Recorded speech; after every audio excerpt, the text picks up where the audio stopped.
أشهد أن لا إله إلا الله وحده لا شريك له وأشهد أن محمدا عبده ورسوله أعوذ بالله من الشيطان الرجيم بسم الله الرحمن الرحيم. My respected elders, brothers and sisters and children, Assalamu alaikum wa rahmatullahi wa barakatuh. Welcome everyone here today in Jamaat and those who are joining us online. Welcome to our Mosque Open Day for February 2020.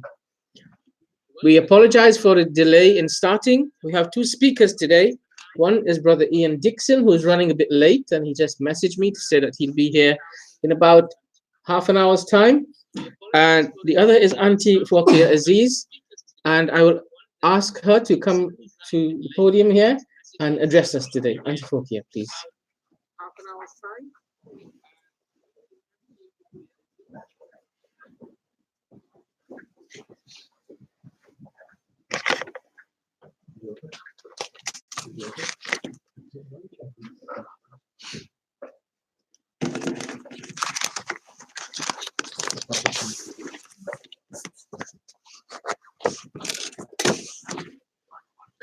Assalamu alaikum wa rahmatullah, my dear brothers and sisters. Today, first I wasn't going to talk, I wasn't very well, but then by the grace of Allah, we were able to be here and talk to you. Recently, I have been reading quite a lot of writings by Dr. Bisharat Ahmed. And after reading them, there are days when I cry and pray to Allah that He gives the highest place to these stalwart Muslims that have left this world and what they have done for all of us to benefit from. And the story of how he became an Ahmadi, I found really, really interesting. It's rather long, but if you listen to it I am telling you a very lovely story.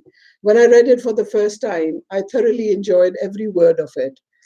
So I will read it and see how we're all, quite a lot of us were born in Ahmadi families. So there is no big deal that we are Ahmadis. But these were the people who were searching day and night to find out where is the truth, what is the truth. And by the grace of Allah, they found the truth and they left us the beautiful words that they wrote, remembering those times that helped them to be who they were, the followers of Hazrat Mirza Ghulam Ahmad. So I'll start. It says, Bismillah ar-Rahman ar-Rahim, How I Became an Ahmadi by Dr. Bisharat Ahmed. I had been interested in religions from childhood. Since the earliest, I always had an overwhelming desire to benefit from the company of religious scholars, ulama.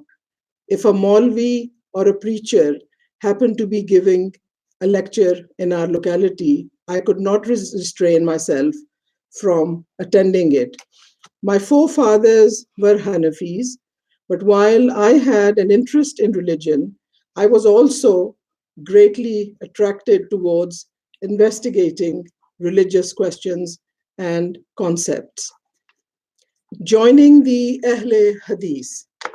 Some of my acquaintances belong to the Ahle Hadith. As a result of my investigations, I joined the Ahle Hadith.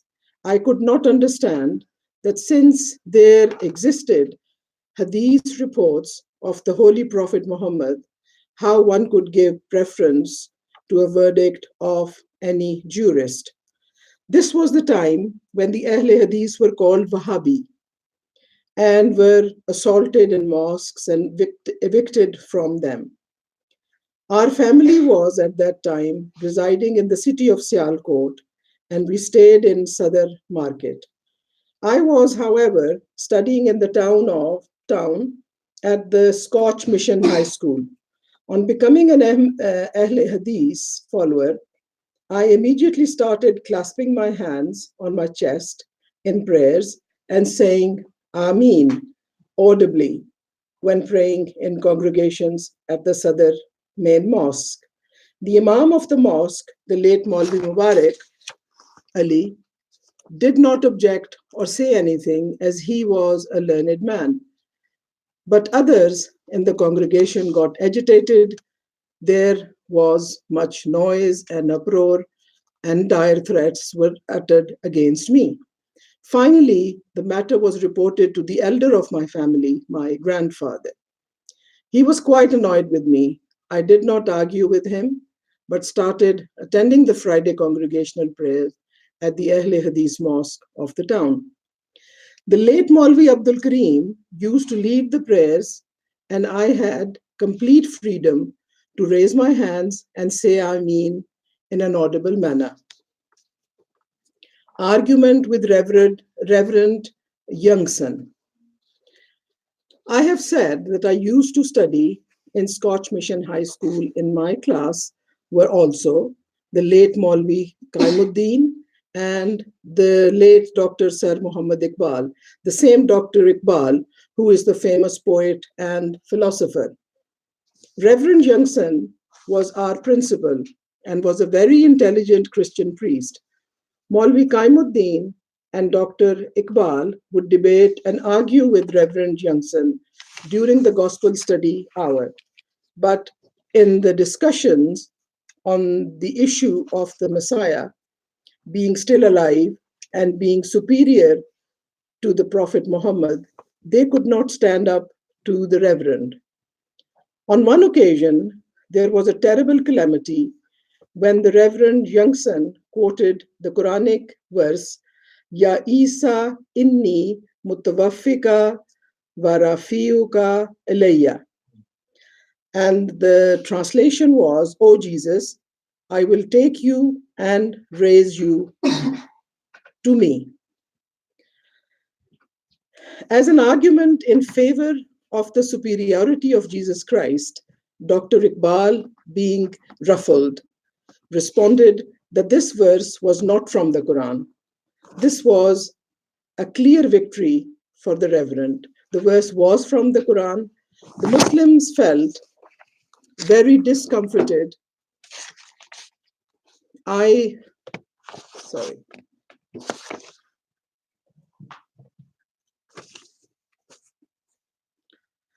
fretted within myself, and sometimes, may God forgive me, I even felt annoyed with God that by bodily raising Jesus to the heavens, he had made the Muslims to be humiliated by the Christians.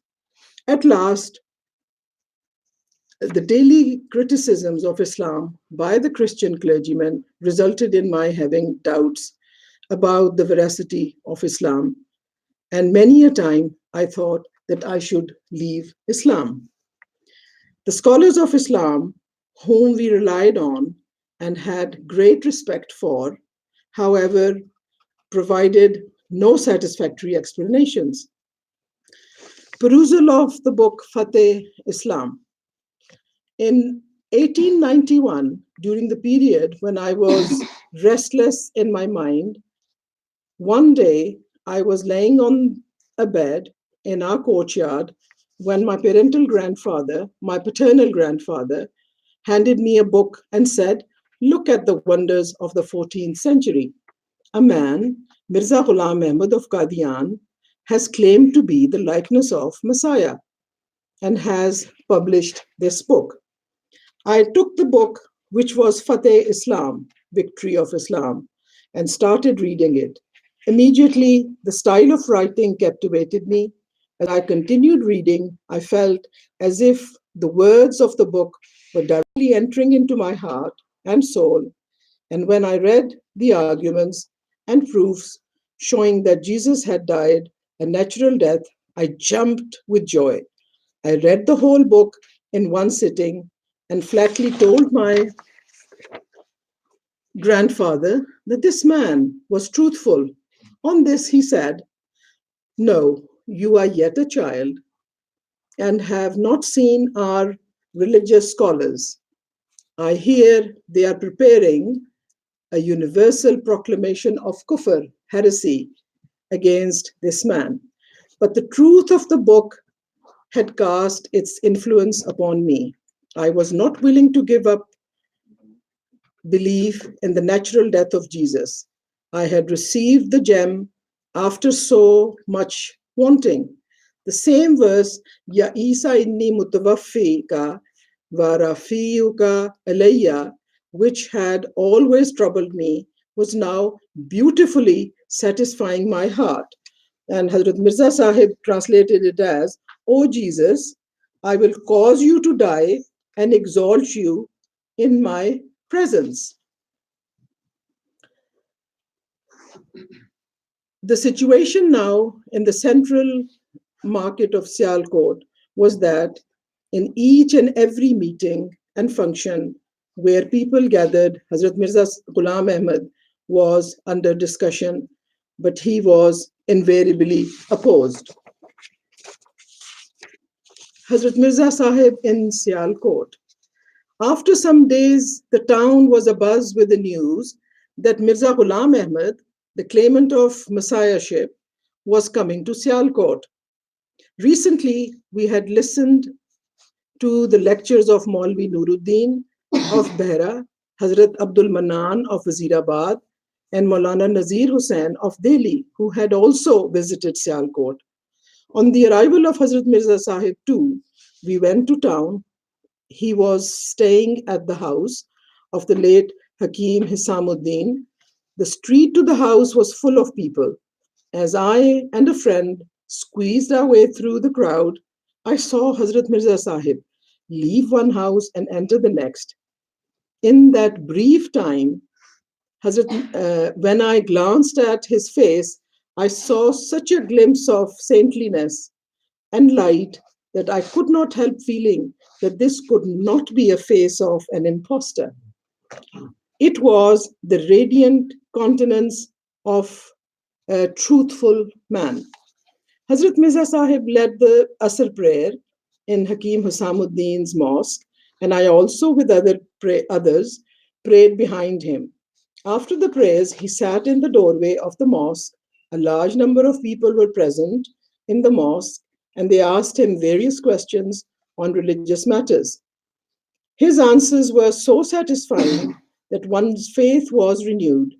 Sitting near me was Maulvi Abdul Karim, the Imam of the Ahle Hadith Mosque, who had pledged allegiance to Hazrat Mirza Sahib. He said to me, Look, do you see the light upon Hazrat Mirza Sahib's face? I confirmed that I did.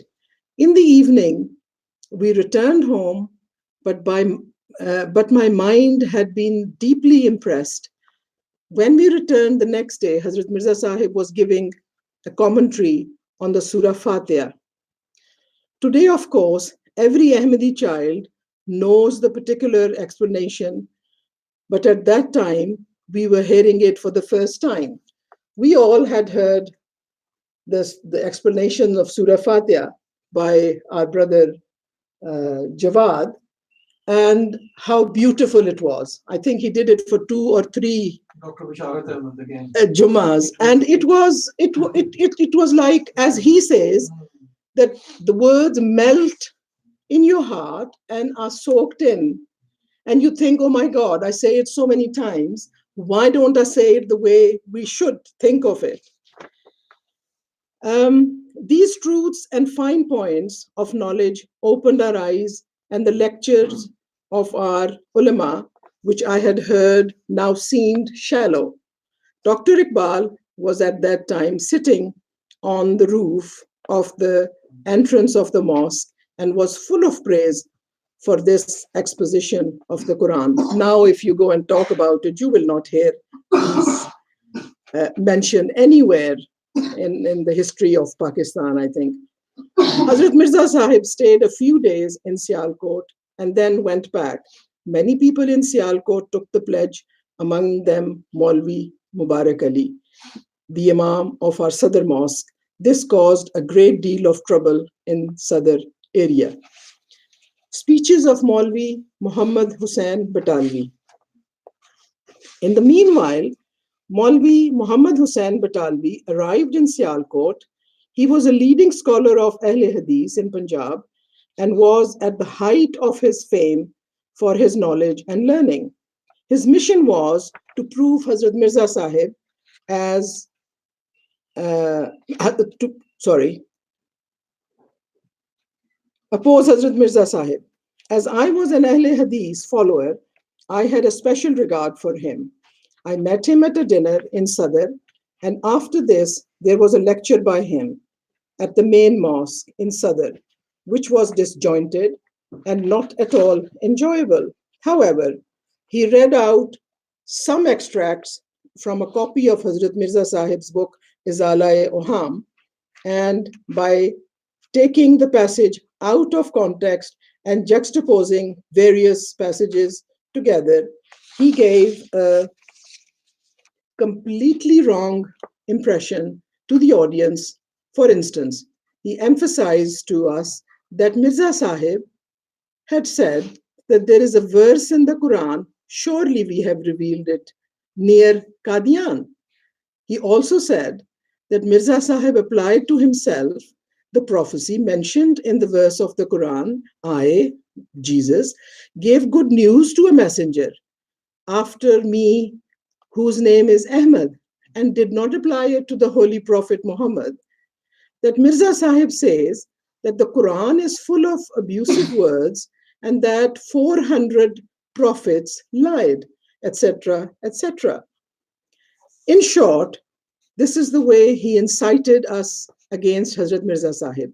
Little did we know that such a reputed scholar was standing in a mosque uttering lies.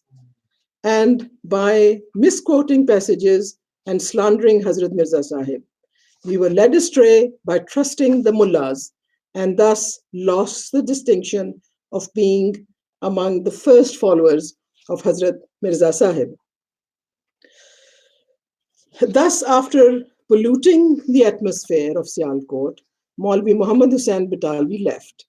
With him also went the spiritual peace I had found. The community of Ahle Hadith in Sialkot had become fragmented and the mosque of the Wahhabis almost desolate. A large portion of the Ahle Hadith had become Ahmadi and had shifted to Hakim Hisamuddin's mosque. The few who were left shifted to an old royal mosque, Maulvi Muhammad Ibrahim of Sialkot. At that time, a young man was made Imam of the mosque. I also went to say my prayers in the mosque, but his old style traditional khutbahs could not attract someone who had heard the khutbahs of Maulvi Abdul Karim. One Friday was more than enough to disenchant me, and I stopped going. I meet a Sufi. Around this time, God so ordained that I chanced to meet a Sufi of Chishtiya Sabriya order. Despite being of the Ahle Hadith school of thought, I had always been interested in Sufism, and in his company, that interest was rekindled.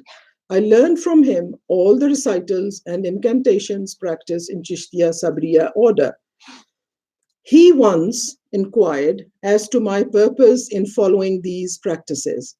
I replied that I wish to become a saint, and he was a saint in my eyes. He said that I was the first person who had ever desired to learn this from him. Generally, people used incantations for the purpose of attaining some worldly advantage. To cut a long story short, the constant recitation of the word Allah resulted in my heart frequently feeling moved, and a state of ecstasy was regularly experienced, and the thought of the name Allah remained in my mind constantly. One day, I met an atheist who raised such objections that I lost my very faith. He said that my entire experience was just a product of my imagination. I went to my Sufi guide with those objections. He replied that a Sufi keeps away from debate or discussion. I said that in this world, one cannot avoid encountering people who hold opposing opinions. What answer then would one give to such objections? He just replied that I should continue reciting the incantations. My faith had, however, been shaken. So how could I do the recitation? I tried, but my heart was no longer in it. In those days, mesmerism was the latest thing much talked about.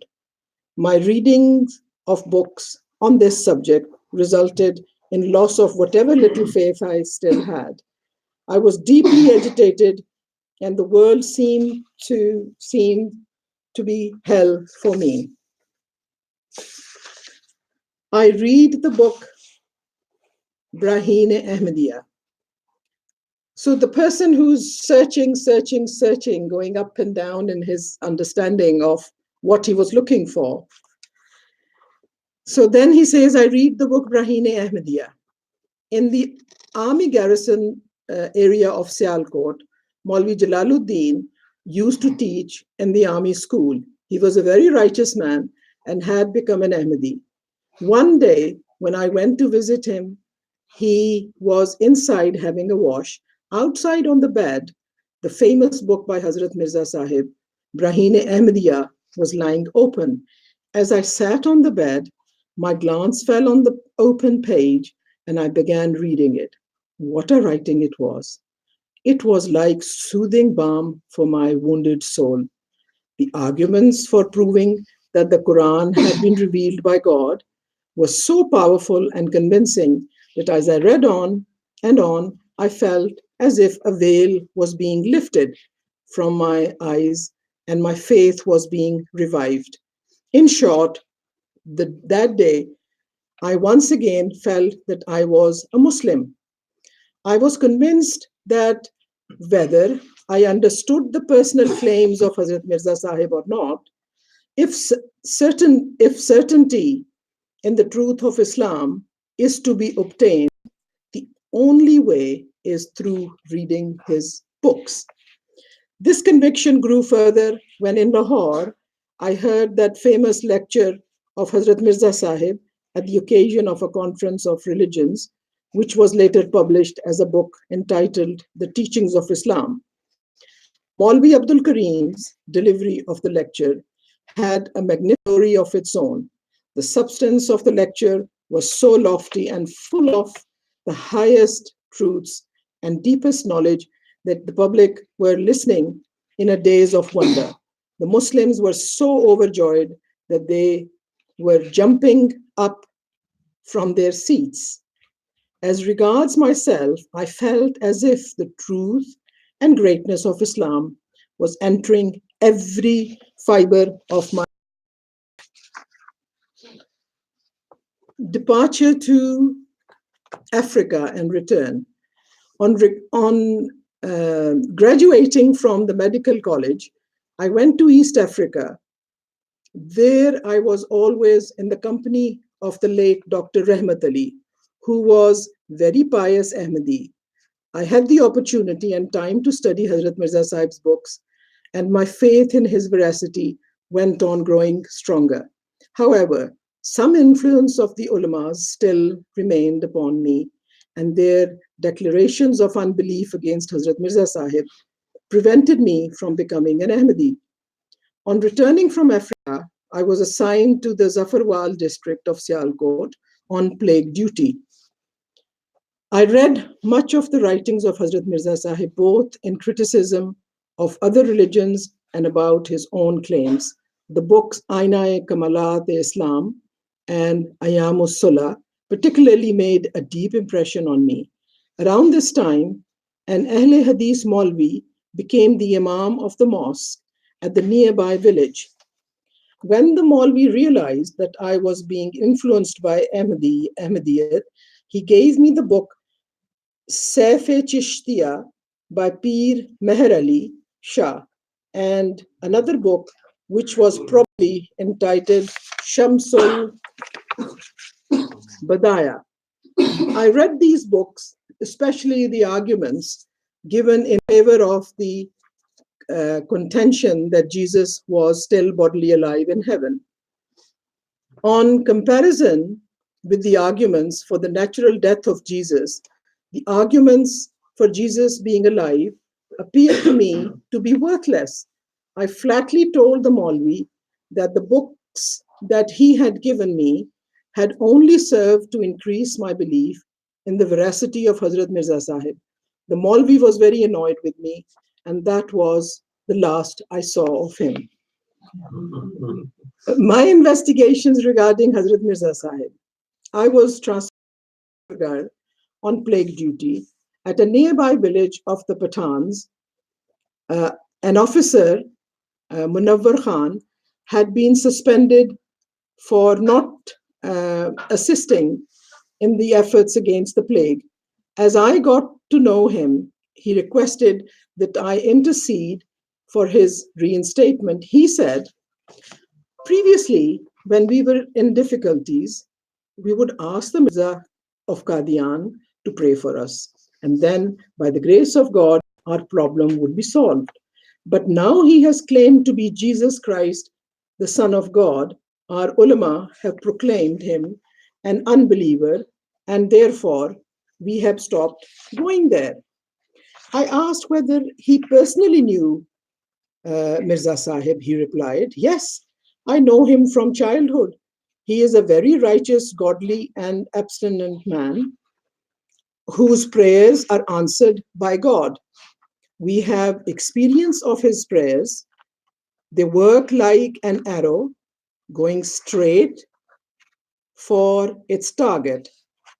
There is no doubt that he is a great saint, but you know that it is the saints who stumble.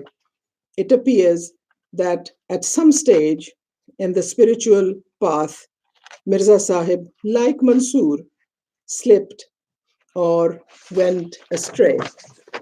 So this Mansoor bin Hilaj, the famous mystic who proclaimed Ana al-Haq, I am the truth.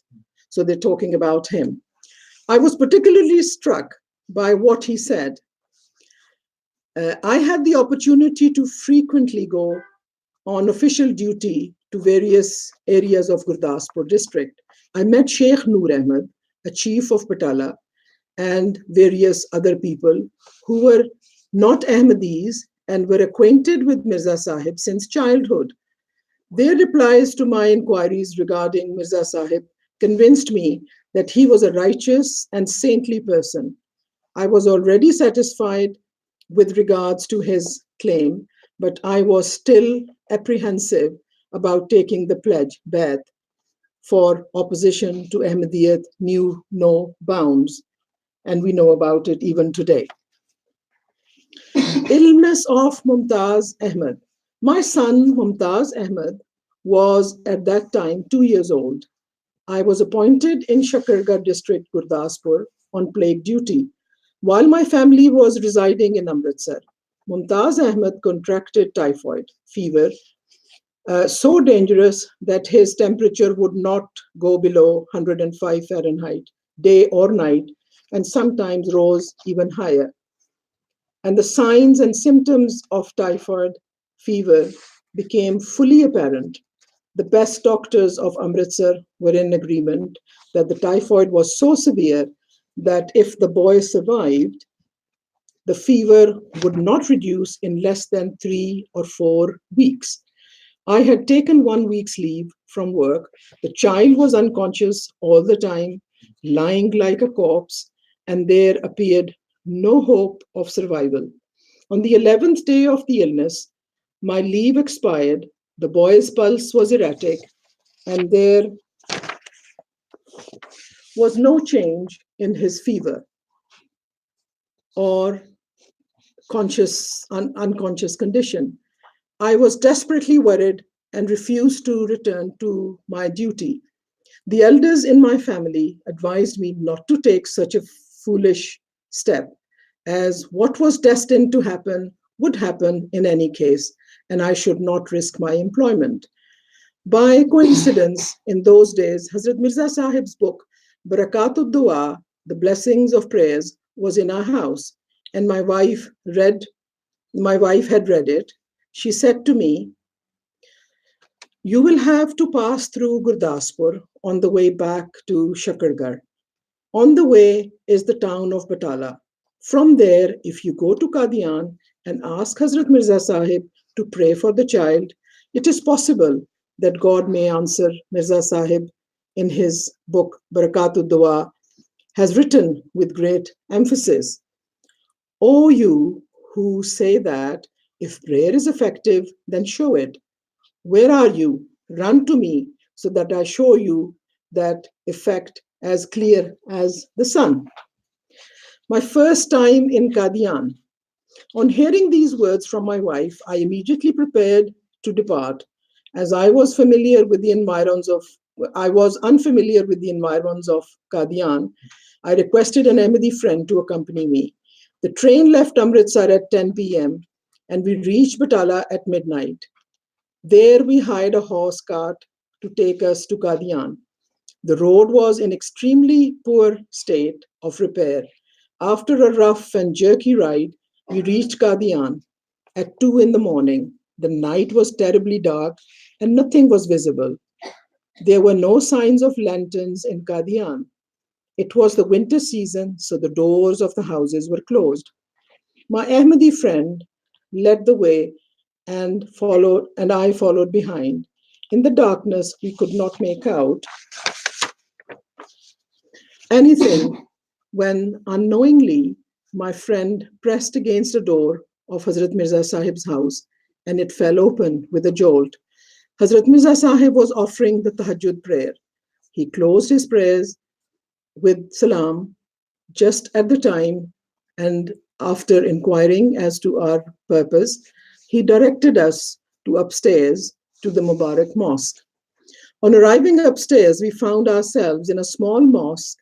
There was a room adjoining the mosque named Baitul Fikr, the contemplation room. The entire mosque was filled with people offering the Tahajjud prayer with great humbleness and devotion, but I was very tired, so I fell asleep. At 4 a.m., the call was given for the morning prayers. Somebody woke me up and offered me water to perform ablutions. I had just performed my ablutions and offered the individual prayer, Sunnah, when the late Maulvi Abdul Karim arrived. I was delighted to see him, as he used to be Imam of our Al Hadith mosque in Sialkot. He also met me with great warmth, saying, "At last, you have come. Yes, God did bring you." After this, I mentioned to him that my son was critically ill and I was requesting prayers for him. He said, "Follow the example of Abraham, and for you too the call will come from heaven. O fire, be coolness and peace of Abraham. God will change this fire of yours into coolness and peace." I was much reassured by his words. Meeting Hazrat Mirza Sahib. Just then, Hazrat Mirza Sahib came out. I felt as if an embodiment of light was standing in front of me. Maulvi Abdul Karim took me by the arm and introduced me to Hazrat Mirza Sahib in these words, "Sir, I present before you another righteous soul. I pray that God make me truly worthy of these words and that I meet a good end." Hazrat Mirza Sahib shook my hands with great warmth, as some people had spread the rumor that Hazrat Mirza Sahib suffered from leprosy and that his hands were covered by rash. I looked at his hands closely. In my own sinful hands, it appeared to me as if his hands, bathed in light, were like silver. Maulvi Abdul Karim only introduced me in the words mentioned above, and in my opinion, there are no better words to introduce somebody to the Messiah appointed by God. I therefore myself related the details about me We then offered the congregational prayer. I was standing shoulder to shoulder with Hazrat Mirza Sahib, and Maulvi Abdul Kareem was leading the prayer. Praying behind him was nothing new for me, as I had prayed behind him for long in Sialkot. But I had never before experienced the grandeur with which he now recited the Quran at Qadian. And I feel in our mosque, when Nasir Bhai is in front leading the prayer, I feel the same way. But I had never before experienced the grandeur with which he now recited the Quran at Qadian. His recitation was now so perfectly eloquent, and it penetrated the heart so much that as I listened to it, my heart melted and yearned.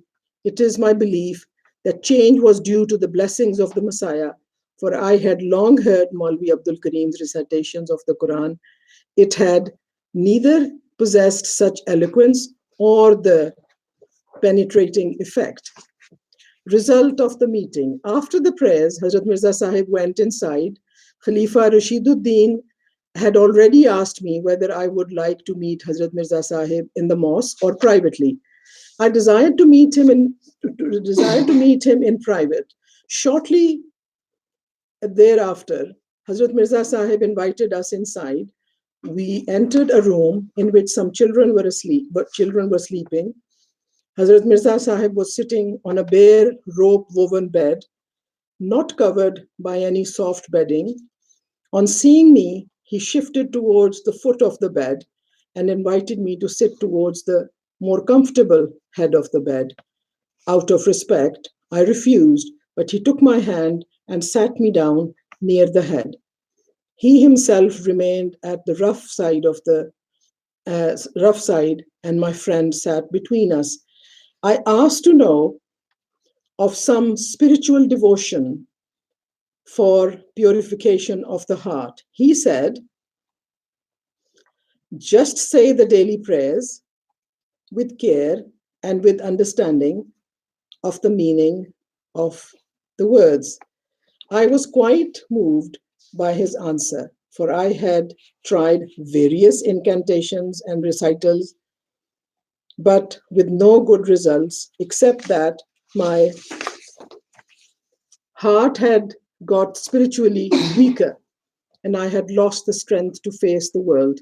Furthermore, the way taught by the Holy Prophet Muhammad to his companions for the purification of the heart was the offering of these very daily prayers. So it was the method to be found in Sunnah of the Holy Prophet. These daily prayers that the promised Messiah taught for the purification of one's heart, from this I realize how firmly he followed the Sunnah of the Holy Prophet, and that he did not approve of any way that was late additions in Islam, biddas as they are called. Hazrat Mirza Sahib spoke more on the purification of the heart, and what a speech. It felt as if a spiritual doctor diagnosed the real disease, was applying the treatment, the answers to my weakness of faith and my doubts and qualms were coming in such a manner were coming in such a manner that I sometimes felt as if my heart was open in front of him and he was identifying the maladies in it and treating them. When he said that a sinful person is like a criminal whose arrest warrant has been issued, so at every step he is afraid, and every moment he is anxious that he is about to be captured. How then can a sinner have the tranquility of heart which is granted to those who turn to God? These words caused me to tremble. I had heard plenty of sermons, but I don't know what I was about, what it was about, these simple words, that they were so effective as to penetrate my heart. Taking the pledge, in the same connection, Hazrat Mirza Sahib said that one should be ready to depart for the next world, just as a long waiting traveler eagerly awaits a passage home. These words made such an impression upon me that worldly matters began to seem quite unimportant. The talk ended on the topic of the natural death of Jesus, which was characteristic of Hazrat Mirza Sahib. Hazrat Mirza Sahib had such a great desire to wipe out the false doctrine that Jesus is alive that most of his talk would eventually turn to his topic. I was so engrossed in the talk that my boy's illness had slipped my mind, and indeed, I was totally unmindful of any worldly matter. In the future, too, I would feel the same. That is, after I had taken the pledge of Hazrat Mirza Sahib, whenever I went into his company, I would forget the world. I would feel too embarrassed to ask him to pray about any matter of the world, even hesitating to request his prayers in the case of illnesses of a near and dear one. I would think that to ask such a great man of prayers for any mundane matter is to devalue his status and worth. Anyhow, when Hazrat Mirza Sahib ended his talk saying, whatever doubts or objections, you can write to me or visit here in person to have them cleared and get satisfaction. The uncertainty of life loomed before me. I realized that so much of my life had already passed searching for the truth, and I remained deprived of the blessings of Ahmadiyyat.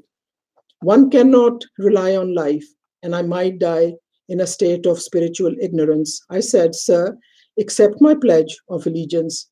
For how long will I go on stumbling like this? He took my pledge and prayed for me. The effect of Hazrat Mirza Sahib's prayer. When I was about to take my leave, I mentioned my son's illness and requested Hazrat Mirza Sahib to pray with special attention. He immediately raised his hands and prayed for a long time. After he had finished, he gave me leave to depart. From there, I departed straight for Gurdaspur. At the railway station, I met my boss, who was an English doctor. I told him that my child was very sick and I needed leave. He asked me for the present to go to Shakargarh, but when he would return from Pathankot, in 2 days' time, I could get leave for even 10 days. I immediately went to Shakargarh. On the third day, I received a letter that the temperature had subsided and the child was completely well. As I had already applied for leave, I went to Amritsar and learned that on the morning I had got Hazrat Mirza Sahib to pray, the condition of the child was very critical.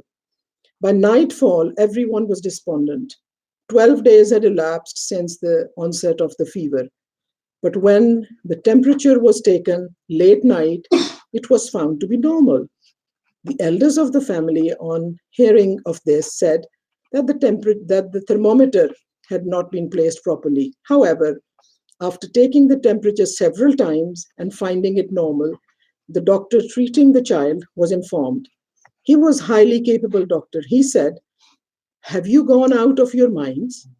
This type of intense typhoid fever never subsides in 12 days. And suddenly as well, this is all an error of not placing the thermometer correctly. He came himself and took the temperature again and again and felt the pulse. He was astonished. He said, this is some special blessing of God. I can't understand it. I have never come across such a case, a child in such a bad and weak state, and then the sudden appearance of good health. This is messianic miracle that a dead person has been brought to life. And indeed, it was the grace of God and a miracle of Messiah. How truly does Hazrat Mirza Sahib say in a poetic verse about the qualities of the exalted man who is chosen and sent by God, you can rack your brains 1,000 times and still not solve your problem. But when you come before Him, just one prayer by Him is enough. The grace and favor of God. By the grace of God, despite intense opposition, gradually my entire family and almost all my friends and close relations became Ahmadi. And this is all the favor of God. As for myself, whenever I would be sitting in the company of Hazrat Mirza Sahib and my gaze would be fixed upon his radiant face, my heart would become filled with thanks to Almighty Allah for His grace and for my good fortune that the man whom so many great saints in Muslim history were yearning to meet, but they passed away, a sinner like me, was graced with meeting him and taking his pledge. This was indeed a great favor of God. All praise be to Allah, the Lord of the worlds. So I was totally moved by when I read this. And it brings tears to my eyes that in this day and age of modernity and information being transferred from within seconds to each other, we still don't understand and we still carry on in that ignorance that should have been sorted out a long time ago. But we thank Allah that we are one of those that have taken the pledge and are trying our best to correct ourselves, all the ills that we have inside us. So Jazakallah. Sorry it was very long, but I felt that it was very important for all of us to, even me, every time I've read it, I felt differently. So thank you for listening and giving me time. Jazakallah. Thank you. It is also really not translatable. You can't. It is in Urdu. I wanted to read it in Urdu. It's a wonderful thing, you know. The talking Yes. is very good. The last paragraph. This was translated into English originally by someone called Adnan. See Brother Ian sitting there. Why don't you come and join us here? Adnan is a great grandson of Maulana Muhammad Ali Sahib. He the grandson of Zakia Sheikh and lives in Southeast Asia. He originally translated this into English and then I revised it. But that last paragraph about whenever I used to sit in the company of Hazrat Mirza Sahib and my gaze would fall upon his face and I would thank Allah.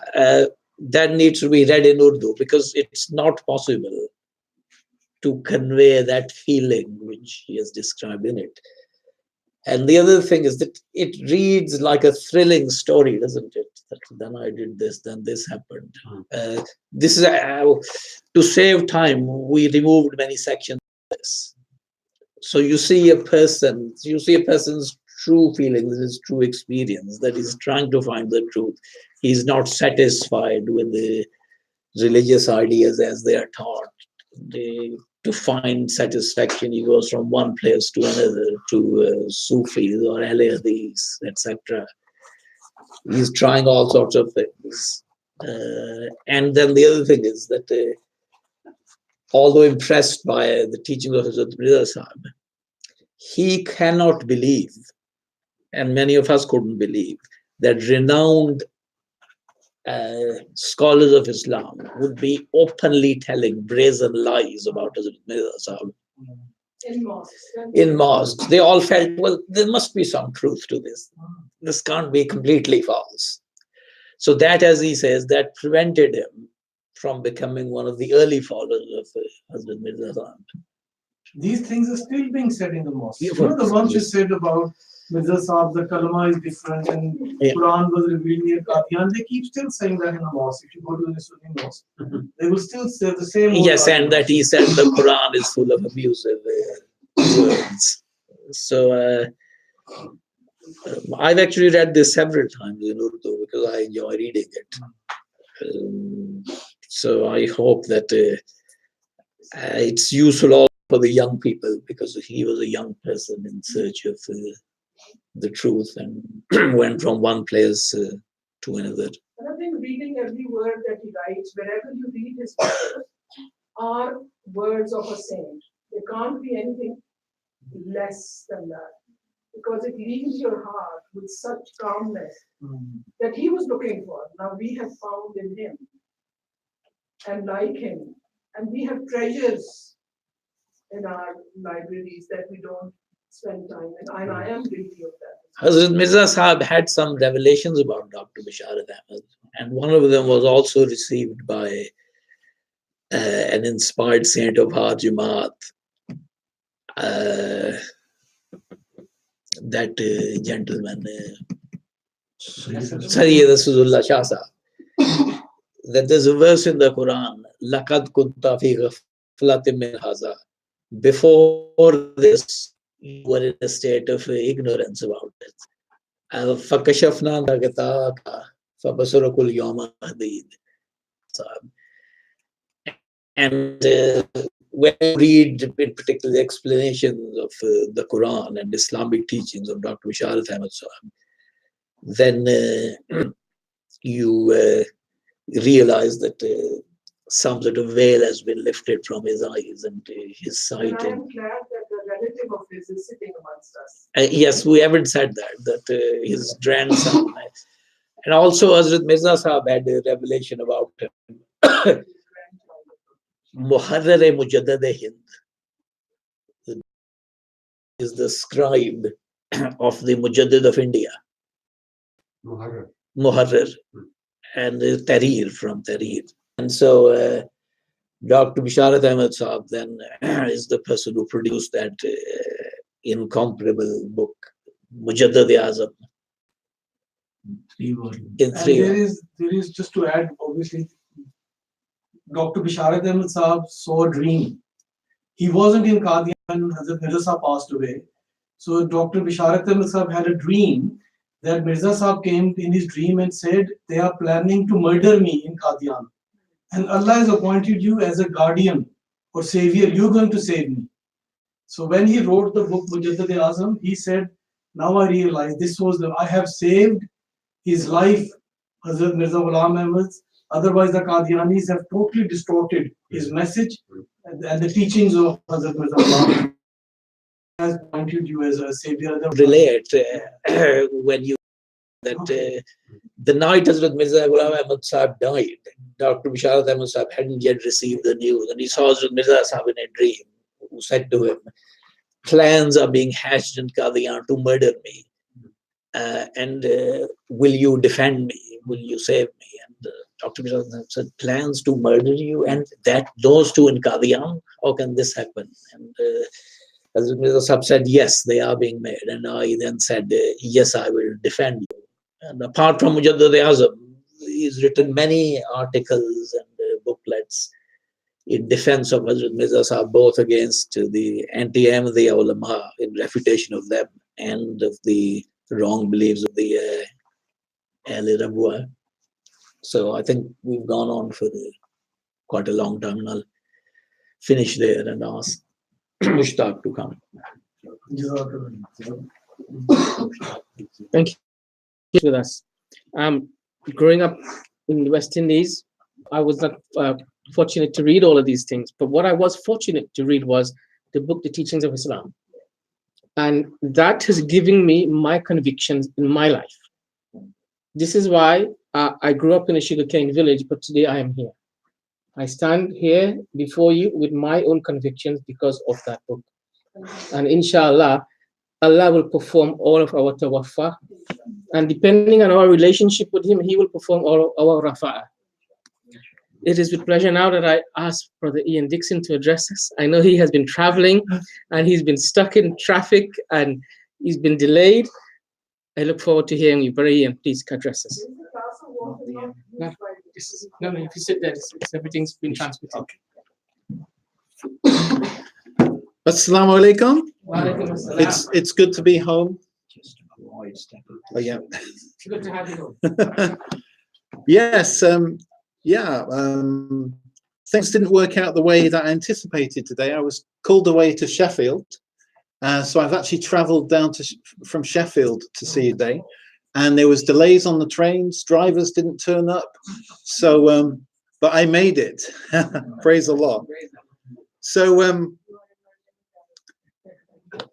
Allah looks after his own, doesn't he? So I always want to come and encourage you, because I always feel that I've come home, I'm part of the family here. And I want to tell you what I've been doing to bust down Islamophobia. Have you heard of Islamophobia? Yeah. I don't know if you realize there's a lot of people out there that don't like you. But not only do I like you, I love you. So anyway, it was last year I had this thought, this phrase bounced around in my head: Quran and coffee. Quran and coffee. And I thought, wouldn't it be good to start a study group up in a cafe, like a neutral place, and look at the Quran? Because a lot of people say things about the Quran that are not actually true. So it's good to actually read the Quran and find out what it says. So I got hold of some copies, they're lovely copies of the Quran, Abdullah Yusuf Ali translations, beautiful green and gold covers. It's got Arabic on one side, it's got English on the other for those that don't read Arabic. So I got some Arabic Quran, got these Qurans together, found a cafe. I didn't really advertise it, I didn't put a poster up or anything. Quran and coffee, find out what the Quran really teaches, but it was like just an informal thing, see what happened. So I invited a couple of 2 or 3 people that were actually people that went to churches to come along and see what their reaction would be to the Quran. And also there were some Muslims, and I thought, well, they're bound to be excited about their own holy book. How wrong I was. So anyway, so I've been running this, it's very informal. It's been going for about 2 months, and it is beautiful seeing my friends, how their eyes are literally opening to what the Quran really says. So breaking down Islamophobia. But it was so funny the other day, because we meet for an hour once a week, and we always pray before we read the Quran. And I've bought one of those, you know, those wooden stands. Yes. So it's actually, I don't know how respectful, disrespectful this is, but I think we need to read the Quran. You know, I know people like to wrap it in cloths, keep it in the highest place, but never actually read it. I think it should be read. So I've got one of these Quran stands, and we're reading from the Quran, and people bring their Bibles as well, and we compare the holy books, and it's going really, really well. Well, it's so funny, the other day, we always open in prayer, and one of these guys said, oh, do you want to open in prayer? I said, yeah, I'll open in prayer. So I said, Bismillah ar-Rahman ar-Rahim, Alhamdulillah, Rabbil Alameen, Rahman ar-Rahim, Maliki Yawmiddin, Iyyaka na'budu wa iyyaka nasta'in, Ihdinas siratal mustaqim, Siratal ladzina an'amta alayhim, Ghayril maghdubi alayhim waladdallin. And these guys went, what? They said, what's that? I said, it's not the best Arabic pronunciation, but it's actually the first chapter of the Quran. Do you know what it says? So we actually read the English translation of the opening chapter of the Quran, and comparing and contrasting themes like judgment, asking God for guidance, all these things, and actually looking at what the Bible scripture said as well. And they were saying, it's saying the same thing.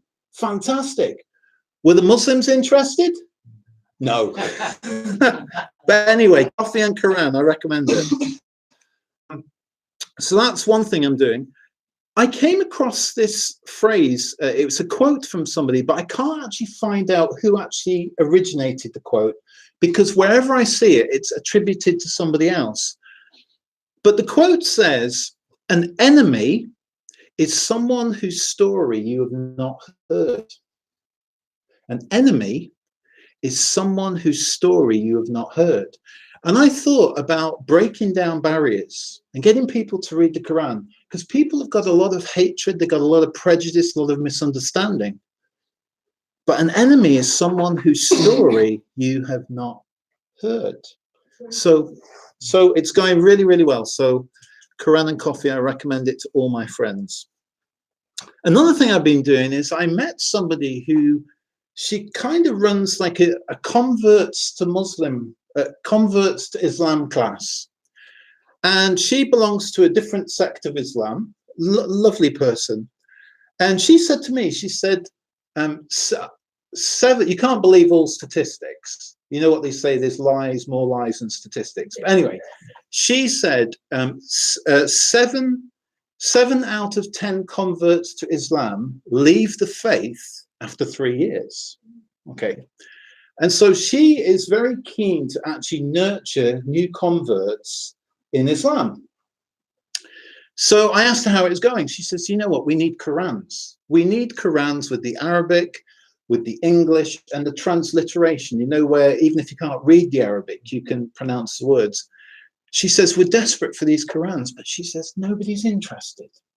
In her own Muslim community, nobody is interested to fund her little group to help and nurture new converts to Islam. So I sent her a message. I said, I'm going to get you 8 Qurans. She wanted the Abdullah Yusuf Ali ones. So I bought 8 of these Qurans. So it's got the Arabic, the English, and the transliteration. She's absolutely thrilled. So not only am I breaking down Islamophobia, I think I'm doing better dawah than the Muslims are. Pray for me. I haven't started my talk yet. When I was invited to share something, there's always like 101 different things that I can share to encourage and to lift people up. And I was really praying about this, and I remember a conversation I had with a Muslim friend. It's about 2 years ago. And what happened was I got a text message, and I remember where I was. I was having a quiet day in the countryside, sat on a park bench, and my mobile phone went, and it was my Muslim friend. And the conversation went like this. She said, how do you do it? How do you do what? She said, how do you, as a follower of Jesus, stay strong in your faith with all the trials, all the temptations, all the bad stuff in the world? How do you stay strong in your faith? So I'm sat on this bench. I thought that's quite a heavy message, because she was really struggling in her faith. So I sent a message back and I said, okay, I'm going to think about this throughout the day. So don't message me for another 6 hours.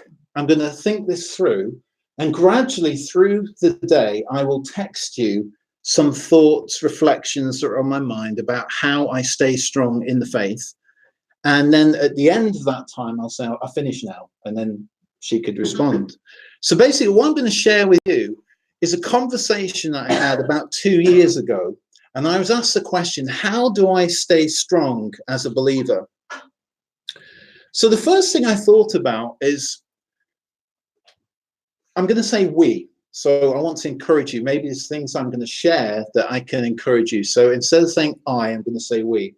So the first thing is, we need to turn our heart to God, to Allah. Okay? And I think of it like this, because I'm one of these people that think in pictures all the time. And if you imagine a glass in your garden that's turned upside down, when the rain comes down, it's going to bounce off the glass. But what happens when you turn the glass towards the skies? It's going to fill with rain.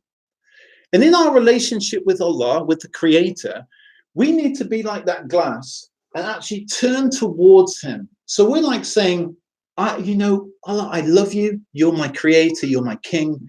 I'm turning my life to you. Fill me with your presence. So the first thing we need to do is turn our heart to God. And we need to learn to talk with Him always about everything and anything. I mean, I don't know how many hours I've been on the train, and I've been in a constant conversation with Allah. Some of it has been praise and thanksgiving, because you see beautiful scenery. Wow. Bird of prey over. Wow, amazing, super amazing. Or you glance over and you see a passenger holding a baby, and you see that beautiful smile. And you think, Allah, you're just amazing. So sometimes my prayers are just praise and thanksgiving to Allah. But sometimes there's real issues on my heart, and I need to pour out my heart to Him. So Psalm 62 verse 8 in my scriptures, it says, pour out your heart before Him And the word for pour in Hebrew literally means gush. Gush. Gush out your heart before him. Whatever is on your heart, whatever worries, whatever struggles, whatever fears, whatever confusion that's going on in your heart, pour it out to Allah. Turn towards him, and he wants to fill you. And I think about, if you imagine a dam, okay, so you've got like this dry valley here, and you've got this big wall, you've got this dam, and you've got all the water that's been held back. If a hole is smashed through that dam, the water's going to start to trickle and trickle and trickle, and eventually it's going to gush out. And we need to gush out our thoughts to Allah in prayer. So I sent this message. That's part one. Then I'm like walking around thinking, how else do I remain strong? And something that I've learned to do is take time to slow down and reflect. And when I'm traveling on trains, I love to read. I love reading. But, you know, when you're on a train journey, sometimes you're in beautiful countryside and sometimes it's just cities and graffiti on walls and stuff. So I tend to do my reading when I'm passing brick walls. But when it's in the countryside, I tend to close my books and just look and reflect. And, you know, recently we've had beautiful sunsets and sunrises, just stunning. And I find what keeps me strong in my faith is just stepping back from the hustle and bustle of life and just enjoying God, just enjoying the things that he has done for us, taking time to slow down and reflect. It says in Psalm 46, verse 10, be still and know that I am God. And one translation says, surrender your anxiety, be silent and stop your striving, and you will see that I am God. And you know, sometimes stuff happens to us and we're too busy trying to find the answers.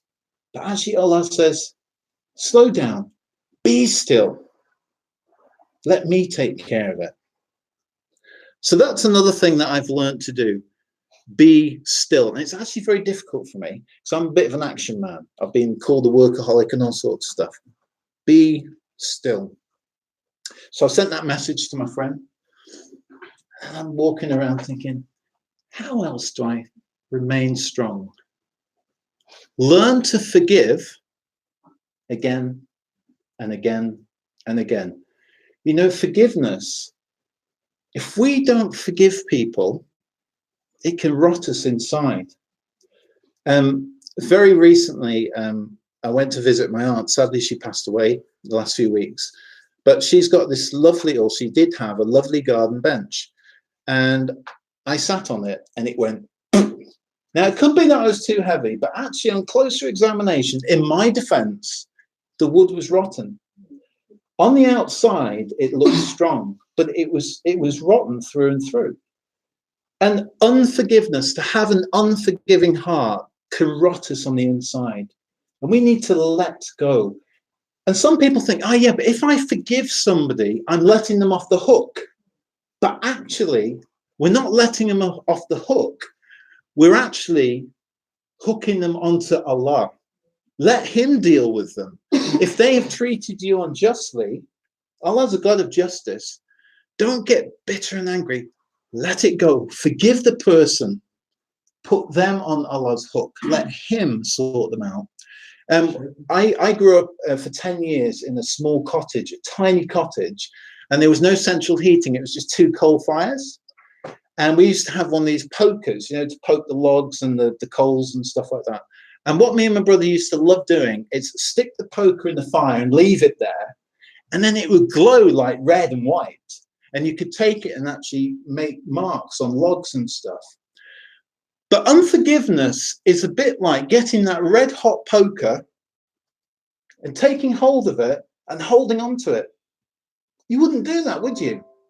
And yet how many of us refuse to forgive somebody that's offended us, but we're actually destroying ourselves.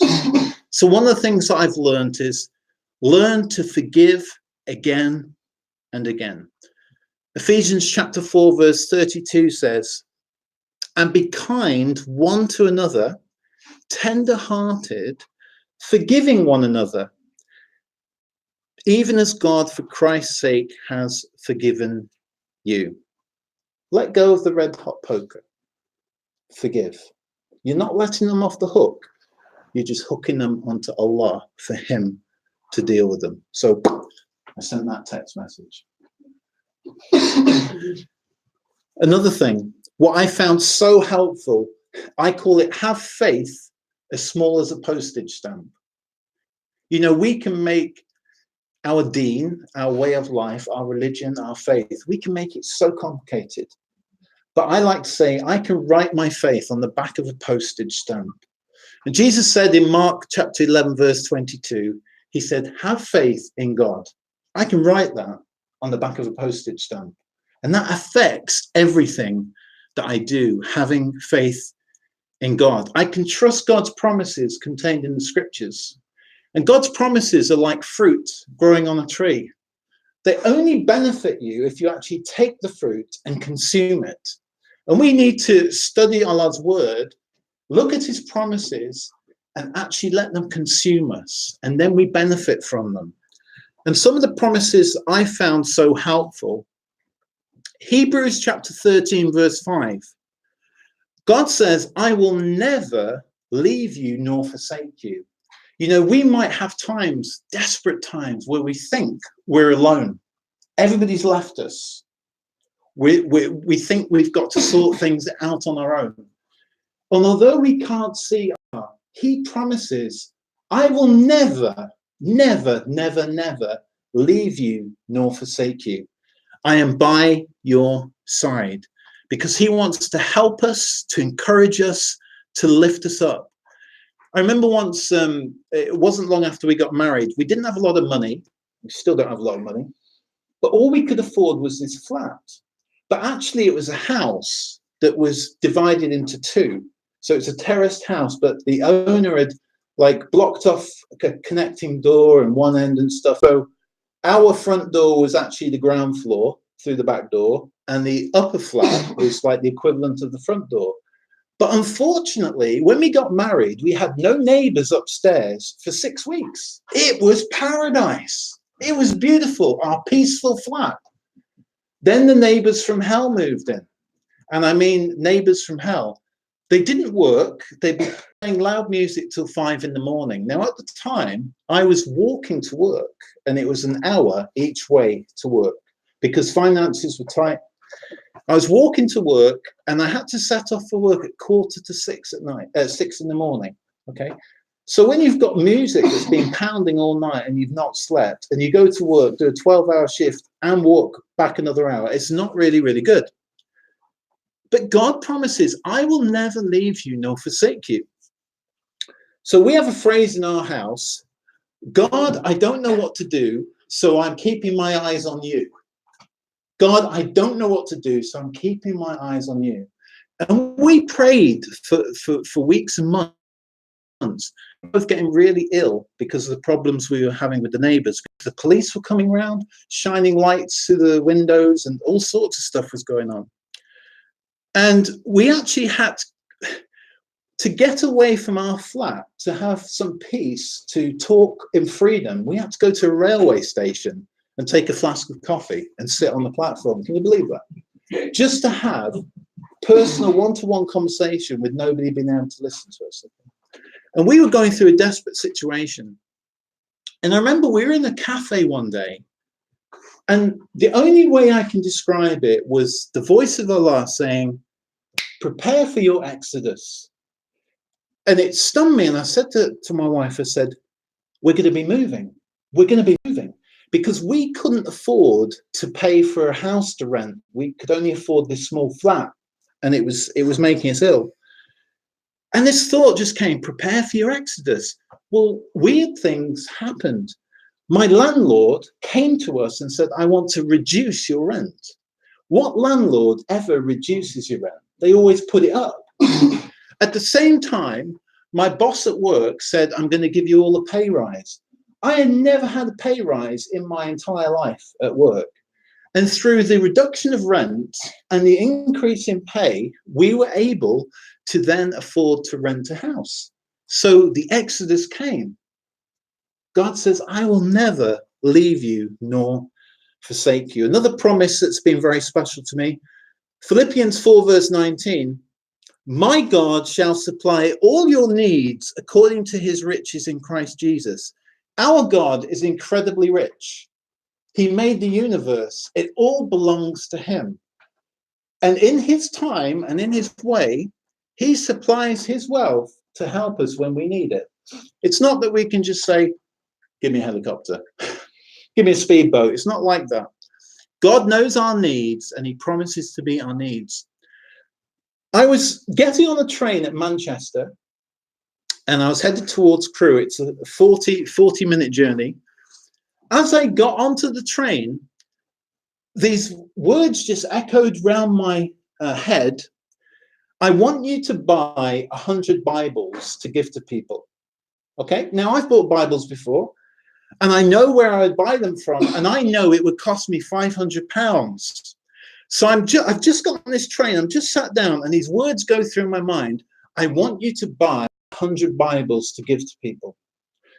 So I turn around to Allah and say, okay, I'll buy 25 because they're very expensive. The thought just came, buy 100 Bibles to give away to people. So I kind of surrendered to what I believe to be God's voice.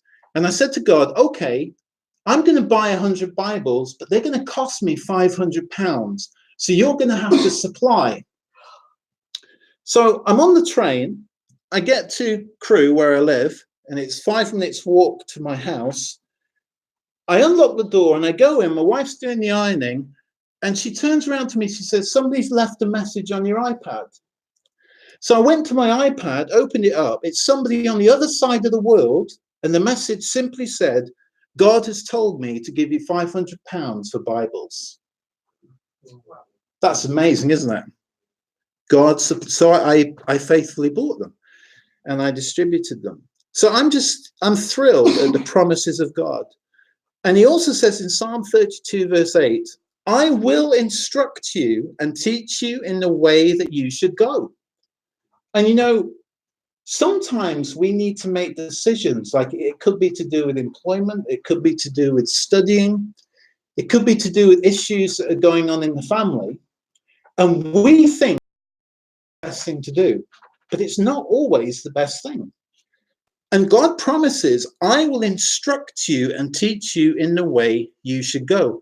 And we need, a bit like that glass, we need to turn towards him and say, okay, this is the situation. Teach me, instruct me, show me in the way that I should go. What's it say in Surah, the first Surah?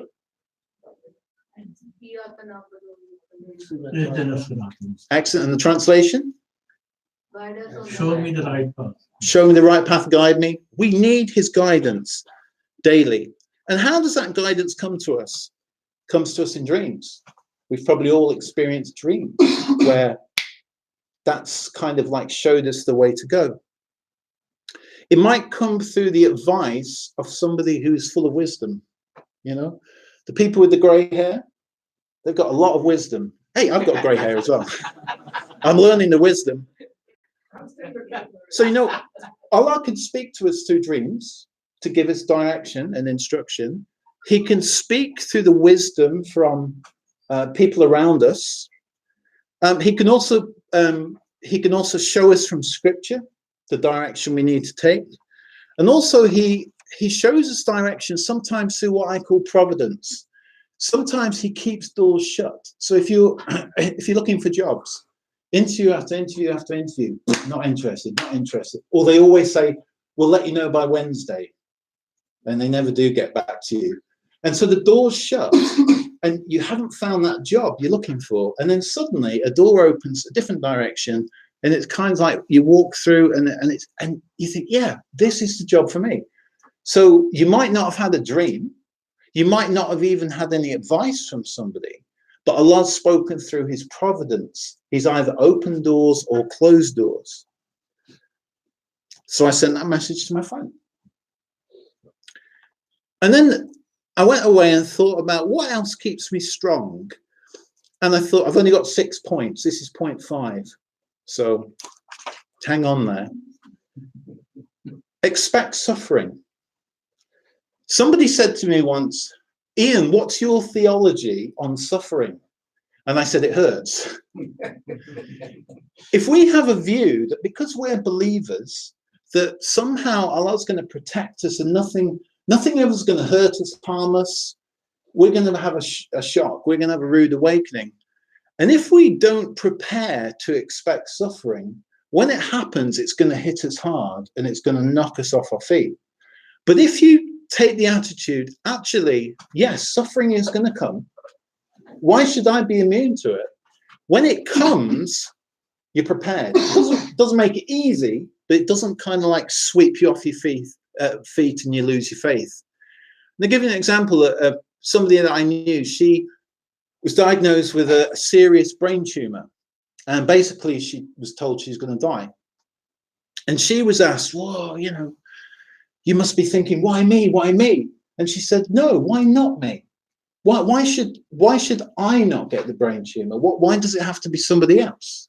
You know, and she expected suffering would come. And, you know, she's still alive today. They told her that she wouldn't die. That was over 20, 30 years ago. Can I just interrupt? In the Holy Quran, it says that God doesn't put burden on you, which you can't carry. Yeah. So the suffering is there, but He lifts it That's right. Yeah. all the time. And it's because He cares for us. Now, there's all sorts of different suffering. In the book of Acts in the Bible, it says in chapter 14, verse 22, it says, we must experience much tribulation before we enter into the kingdom of God. So if you know that struggles are going to come, then you're more prepared for it than you think if you think everything is going to be plain sailing. And even in the life of Jesus, how many of you have been betrayed? How many of you have been betrayed? That's a kind of suffering. When somebody you've trusted actually turns against you, it's horrible. And I was reading this on the train. This is from Matthew's Gospel, chapter 17, verse 22. And it said, while they were staying there in Galilee, Jesus said to them, the Son of Man shall be betrayed into the hands of men, and they shall kill him, and on the third day he shall be raised again. And the word that stood out for me was betrayed. And I remember, got to be careful what I say. I remember being in a work situation where somebody I was working with was basically breaking the law. And I had to go to somebody senior to explain the situation. And this person said to me, whatever you say to me is being said in strictest confidence. Nothing you say will leave these four walls. I will deal it in my own way, and that person won't know that you've come to me. The following week, the person that I kind of like reported started shouting, screaming at me, repeated word for word what I said to this guy. He had betrayed me. And boy, did I feel hurt. I felt so vulnerable. And it actually affected that working relationship. So betrayal, that's a form of suffering that some of us might experience. So one of the things that can help us in our walk in our faith is prepare that suffering will come. So I'll send that text to my friend. And then the last point, I was thinking, okay, so how do I remain strong in my faith? And I've put here, guarding the avenues of your soul. You know, this world is changing. I remember, some of you have been on this planet a lot longer than me, but I remember back in the 70s and the 80s thinking, oh, this world's bad. But the way media is, it's almost like the messages of the shaitan are so instant now, more so than they were right back in that time, say 20 years ago. And we need to guard the avenues of our soul. what we look at, what we listen to, because it's like a computer virus. The virus comes from the outside, but it contaminates the inside. And we've got to be careful that we don't get contaminated by reading stuff we shouldn't read, listening to stuff we shouldn't listen to, looking at stuff on our phones that we shouldn't be watching. Now, I don't need to talk about anything specifically. It's something that Allah will speak to your heart about. But the principle is there. If we're going to be strong in our faith, we need to guard the avenues of our soul. And it says in my scriptures in Romans chapter 12, verses 1 through 2, I beseech you, brothers, by the mercies of God, that you present your bodies a living sacrifice, holy and acceptable to God, and be not conformed to this world, but be transformed by the renewing of your mind. We need to soak in Allah's thoughts, not the world's thoughts. And if you imagine like a bucket of dye, okay, and you've got a stone, and you put the stone in the bucket of dye, you can take the stone out. It's not really that affected. But if you take a piece of cloth and you dip it in the dye, what happens? It absorbs it and it soaks it. And we need to make sure that we're like stones in the world, that we're hard, we're solid in our faith. We know what we believe. We know who we love. We know who we serve. And we're not going to allow the world to contaminate us. We don't want to be like a piece of cloth, just absorbing everything that's coming into our hearts and minds through what we listen to and what we read. So how do we stay strong in our faith? How do I stay strong in my faith? One, turn my heart to Allah always and often. Take time to slow down and reflect. Learn to forgive again and again. If you're holding a red hot poker, let it go. Let it go. We need to have faith as small as a postage stamp. Keep it simple. A simple trust in the Creator who made us and loves us. We need also to trust in His promises. And we need to prepare ourselves that suffering will come. And as you quite rightly point out, there's a way out. We're promised that strength, that help to endure, to go through it. And also guard the avenues of your soul. So I just want to encourage you with these verses, and be blessed. And you know, I'm always giving away Qurans. I've actually got a gift for you today. On the back table outside, I got 20 Bibles. Don't know how many of us are here today, but they're a gift for you from me. And also, because of technology, there's a beautiful app where you can download the Bible onto your phone and you can read it in 100 languages, over 100 languages. And that's a gift from me to you.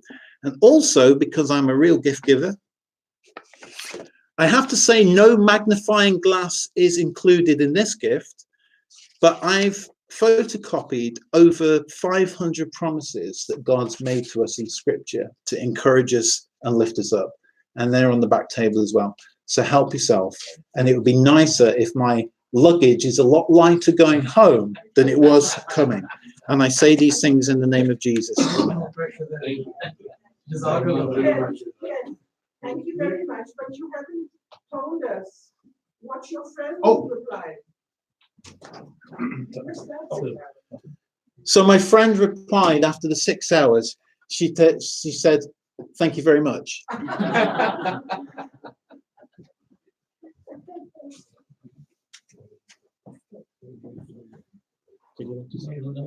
Just observe. Okay.